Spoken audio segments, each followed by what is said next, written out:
आशा करता हूँ आप सब अच्छे होंगे। मैं आपको अपने YouTube चैनल लेखपाल डायरी पर एक बार फिर स्वागत करता हूँ। आज जिस टॉपिक के ऊपर हम वीडियो बनाने जा रहे हैं उसमें हम देखेंगे कि आपका ये सर्वे पेमेंट डिटेल है जो कि रबी 2025 के लिए है। ई खसरा पड़ताल यानी जिसे आप एग्रीस्टैग नाम से जानते हैं, जो कि हमारा 11 जनवरी से लेकर 21 मार्च के बीच में कंप्लीट किया गया है। उसके द्वारा ये दोस्तों आप देखेंगे पूरा ये डिटेल दिया गया है प्रति सर्वेयर हर जिला तहसील के अकॉर्डिंग।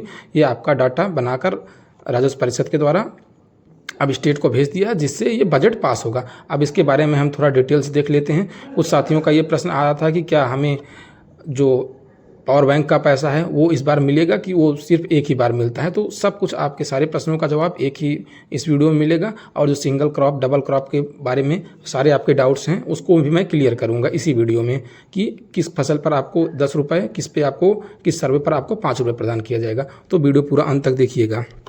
तो हम दोस्तों वीडियो शुरू करते हैं।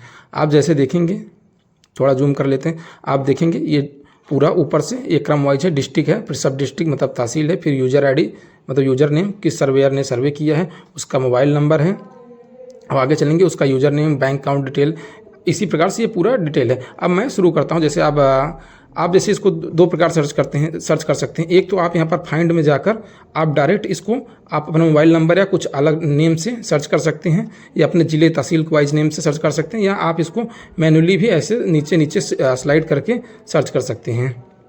जैसे आप इधर चलिए, जैसे ये आगरा तहसील हो गई, उसके बाद आप देखेंगे उसकी आगरा डिस्ट्रिक्ट की सभी तहसीलें हो गई। अब उसके बाद अलीगढ़ होगा। इसी प्रकार से ये है। अब हम जो आपका पहला डाटा यूजर है उन्हीं के अकॉर्डिंग देखते हैं। जैसे आप देखेंगे इनका नाम दिनेश गोला जी हैं, ये उनका ये यूजर आईडी है, उनका मोबाइल नंबर है, उनका बैंक अकाउंट डिटेल है, आप उनका IFSC कोड है, ब्रांच कोड है। अब उनके द्वारा देखेंगे, आप यहाँ पर देखेंगे टोटल प्लॉट सर्वे। आप यहाँ पर देखें उनका टोटल कितना प्लॉट सर्वे किया गया है। 1018 प्लॉट उनके द्वारा सर्वे किया गया है। अगर उसमें 2 एक्टिविटी हैं, जब आप सर्वे करते हैं तो दो एक्टिविटी फिल की जाती है। एक एक्टिविटी होती है सिंगल क्रॉपिंग वाली, या और दूसरी एक्टिविटी है more than one crop. More than one crop कहने का मतलब मोर देन 2 क्रॉप भी हो सकती है, 3 भी हो सकती है, 5, आप कितनी भी क्रॉपिंग कर सकते हैं। तो इसमें 2 पहलू होते हैं, एक 1 क्रॉप और मोर देन 1 क्रॉप। तो आप देखेंगे जो इनके द्वारा 1018 गाटों का सर्वे किया गया, उसमें से 419 गाटों में इन्हें 1 क्रॉप मतलब एक फसल का शो किया गया है। उसके बाद अब इसमें नेक्स्ट पॉइंट पर आएंगे। उसके बाद 479 गाटों में इन्होंने सर्वे किया है कि कोई फसल नहीं बोई गई है, और फॉलो लैंड इन्होंने ओनली 1 क्रॉप इन्होंने कैप्चर्ड किया है 419, और नॉट अवेलेबल मतलब कोई क्रॉप नहीं थी। और इन्होंने प्रति भूमि, जो जैसे सरकारी भूमि है, जैसे नवीन प्रति उठती कैटेगरी की, उस कैटेगरी की भूमि के लिए इन्होंने 44 गाटों का सर्वे किया है। और हार्वेस्टेड मतलब 10 गाटे ऐसे थे जिनमें फसल काटी जा चुकी थी। एंड टोटल फर्स्ट एक्टिविटी में इन्होंने कितने गाटों का सर्वे किया है, 956 गाटों का सर्वे किया है। और इन्होंने मोर देन 1 क्रॉप के लिए 66 गाटों का सर्वे किया है। अब 66 गाटों का सर्वे किया है, तो ये जो आपकी एक्टिविटी थी इसके लिए इंटू 5, और ये जो एक्टिविटी थी इसके लिए आपको इंटू 10 रुपये मिलेगा। मतलब ये आपका 4760 रुपये ये हो गया, और 660 रुपये आपको ये मिल गए इनको। अब आगे चलते हैं। इस हिसाब से आप जब एक बार सर्वे करते हैं तो आपको लगभग 1.5 महीने के हिसाब से आपको वो डाटा चार्ज दिया जाता है। मतलब 750 रुपये गवर्नमेंट के द्वारा फिक्स कर दिया जाता है कि जब आप सर्वे करेंगे तो 750 रुपये आपको प्रदान किया जाएगा। अब ये देखिए लिखा है कि पावर बैंक के लिए कोई पैसा नहीं प्रदान किया गया।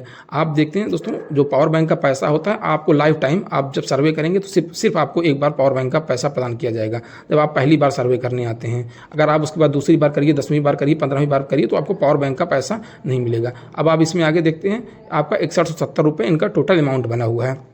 और कुछ साथियों का जो सिंगल क्रॉपिंग है, डबल क्रॉपिंग है, उसके बारे में प्रश्न आ रहा था कि उनका कहना था कि जैसे मैंने एक खेत है उसमें मैंने फसल बो दी और घर सो कर दिया गया, तो हमें क्या 5 रुपये मिलेगा या 10 रुपये, क्योंकि मैंने एंट्री तो 2 की।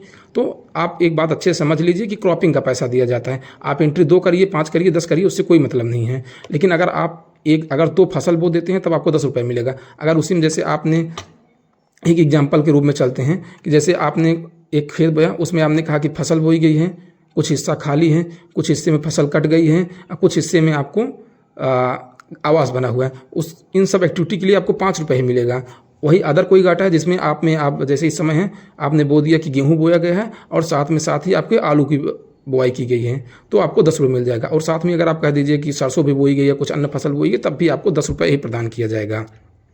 तो आपको ये कॉन्सेप्ट समझ में आ गया है कि गवर्नमेंट के द्वारा किस प्रकार से आपको क्रॉपिंग का पैसा दिया जाता है। आप देखेंगे सिंगल क्रॉपिंग और मोर देन वन क्रॉपिंग, यही देखिए मोर देन वन एक्टिविटी, तो ये चीज़ हो गई।